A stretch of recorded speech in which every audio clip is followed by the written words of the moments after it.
This is Jarrod Horak, and in this video I will analyze the Grade 1 Florida Derby on Saturday, March 29th. Now, I'm 6 for 28 on my Road to the Derby video series with 5 runner-up finishes and 3 show finishes.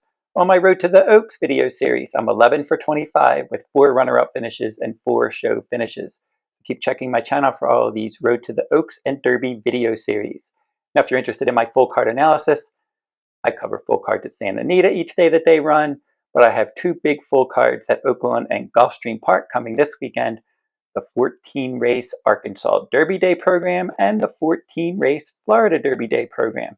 And both of those are on March 29th, and you can purchase my full cards individually, or you can get the Gulfstream and Oakland cards together as part of my weekly Saturday special for $16. So go to therunawayhorse.com on my shop page to pre-purchase those cards now if you're interested.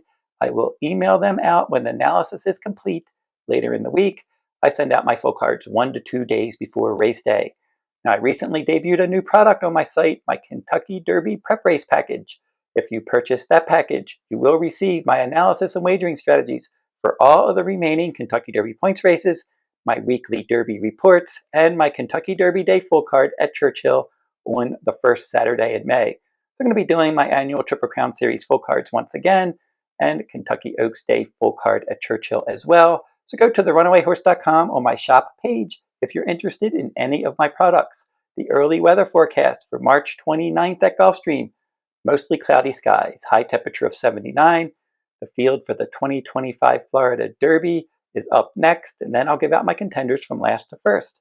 And it'll be the 14th race at Gulfstream on March 29th, the Grade 1 $1 million Florida Derby, 3-year-olds, a mile and an eighth on the main track. Scheduled post time is 6:42 p.m. Eastern time. And for the Florida Derby, we have a nice size field in here of 10. And breaking from the inside post, we have Neoequos. Will probably impact the pace in here. Number 2 is Cool Intentions, and Cool Intentions is one that probably is a bit overmatched. He was in the Mucho Macho Man Stakes, no threat in that race last time. Smoken Boy's a long shot. He's number 3 in here. He was claimed out of his last start. So we'll see what he can do. He's probably going to be the longest shot on the board, or at least one of the 2 longest shots. Disruptor is the 4. Nice maiden win last time for trainer Todd Pletcher. And then coming in at number 5 in this race, we have Indecisiveness, another long shot in here. He was a long shot last time out when he finished 3rd at 53 to 1 odds. Jimmy's Dailies is number 6. This one, he was 2nd in his race at a mile and an eighth at Gulfstream in his last start. Enterdadragon's number 7. This horse is going to be switching surfaces after finishing 2nd in the Colonel Liam Stakes. That was a race at 1 mile on turf. Number 8, Madaket Road for trainer Bob Baffert. And this one ran well in the Rebel Stakes in his last start, setting the pace. So he should be a pace factor in here. Number 9 is Tappan Street for trainer Brad Cox. And this one will probably be trying to stalk the pace and get the jump on the deeper closers in here. Clearly second best in the Holy Bull last time. And then we have the Fountain of Youth Stakes winner, number 10, Sovereignty, rounding out the field in here. So look for him to try to get involved from off the pace. So now we'll go last to first in the Florida Derby. The horse that I picked to finish 10th is the 3, Smoken Boy. Now this horse in Peru was in good form. He won back-to-back races and he romped there in November and December, and he was the favorite in those races. Then he shipped to this country. He was up the track in the Sam F. Davis Stakes. And then last time, in optional claiming race at Gulfstream, he was up the track again. That was at a mile and an eighth on February 27th. And then he was claimed out of that race. Cheryl Weinball claimed him for $75,000. But looking at his form in the U.S., he's hard to recommend. The horse that I picked to finish 9th is the 2, Cool Intentions.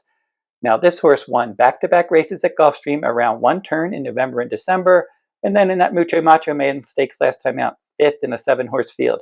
Now, the Mucho Macho Man has come back to be a negative prep race. Horses coming out of that race haven't been doing well, and he looks overmatched in this race. The horse that I picked to finish 8th is the 5, Indecisiveness. Now, this horse chased the pace outside, and he won a Gulfstream Park sprint in his debut. And then he was a well-beaten 4th in his next 2 starts. Now, last time he was 53 to 1. That was in a Gulfstream Park optional claiming race at a mile and an eighth on February 27th. And he overperformed there. He was a clear 3rd Based on those 53-1 odds, not a bad effort finishing third, but he's not fast enough to threaten this group. The horse that I picked to finish 7th is the 6, Jimmy's Dailies.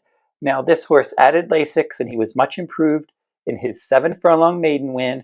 That was in his 3rd career start, and then he stretched out, he set the pace, and he was clearly second best at 1 mile and an eighth on February 27th. So he does lose Lasix in this race. He's going to meet a tougher cast, and I'm skeptical of his chances in this spot. The horse that I picked to finish 6th is the 7, Enterdadragon. This horse is 2 for 9 lifetime. Now, his first win was in an optional claiming. It was in an all-weather route race, and then that was a maiden race. His all-weather route win, not optional claiming, it was an all-weather route race. And then his other victory was an optional claiming turf route, and that was at Tampa Bay Downs. So he's one that's 1 on synthetic, 1 on turf, and now he's going to try dirt in this spot. Now, last time out, he was a runner-up in the Colonel Liam Stakes at 1 mile on turf. So that was a good effort in that turf race, but this is a much better field. Now, he did run on dirt once in his career. He was 5th in an 8-horse field. He was beaten 7 lengths. That was in the Aventura Stakes at Gulfstream at 1 mile last September. So he's one that, he's a closer. So he's going to try to get involved from off the pace on that surface switch. I'm not sure that he's really going to be able to hang with this group. I don't blame this Connections for taking a shot. If he can finish in the top 2, he would qualify for the Kentucky Derby.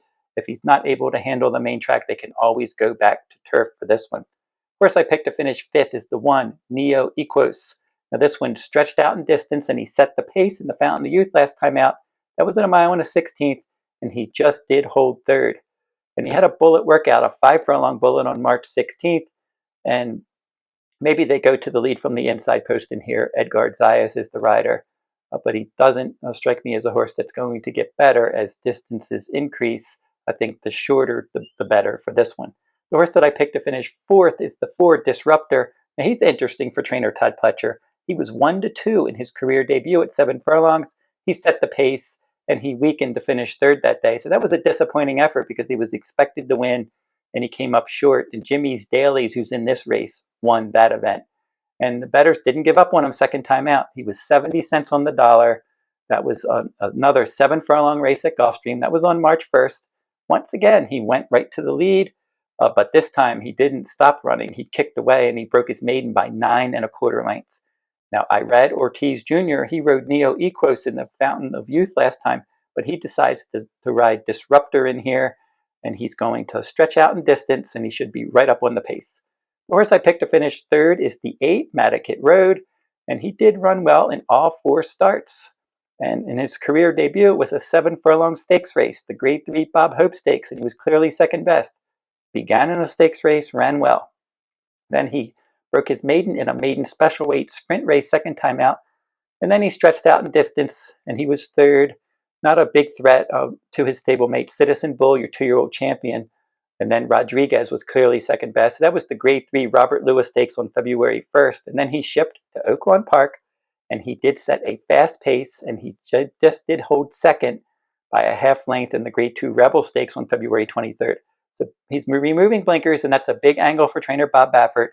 And he does have 2 bullet workouts at Santa Anita for this. Tyler Gaffleone's going to ride. He has early pressing versatility, and he should be right up on the pace. The horse that I picked to finish 2nd is the 9, Tappan Street. This one's lightly raced, 2 starts, a $1 million Into Mischief colt for Brad Cox. He stalked the pace, broke his maiden in his 7-furlong debut, and then he stretched out as my top choice in the Holy Bull. He rallied to the lead. I thought he had that race won, but he wasn't able to get the job done. He was clearly second best that day on February 1st, and it was more than 9 lengths back to the show finisher. Now, Burnham Square defeated him in the Holy Bull, and that one would return to finish a flat 4th in a disappointing effort in the Grade 2 Fountain of Youth Stakes. So he does have bullet workouts for this on March 8th and March 15th. He's got versatility. He's got upside in just his 3rd career start. My top choice is going to be the 10, Sovereignty, and he's been my top-ranked Kentucky Derby contender since I started my Derby list last year, and he's done nothing wrong in his last 2 starts. But in his career debut, 6 furlongs was too short for him, and then he improved, and he missed by a neck in a 1-turn mile second time out. They stretched him out to 2 turns in the Grade 3 Street Scent Stakes, and he broke his maiden easily that day from off the pace, going last to first as the favorite. And in that Street Sense, he defeated Tiztastic and Sandman, and both of those runners have had Derby points race success this year. So he beat some good horses last year, and then I made him my top choice when he returned in the Fountain of Youth Stakes. Now, he had every right to be short that day. He wasn't fully cranked. He had gotten sick earlier in the winter, so he had gaps between some of his workouts, but he was able to just win anyway. So that was a nice effort that he was able to rally from off the pace and win that Fountain of Youth Stakes. So he has 2 workouts since that Fountain of Youth.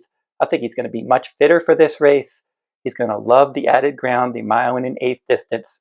He should get pace to chase, and I think he's going to rally for the win here, despite that outside post 10. I don't think it's really going to bother him if the pace is honest.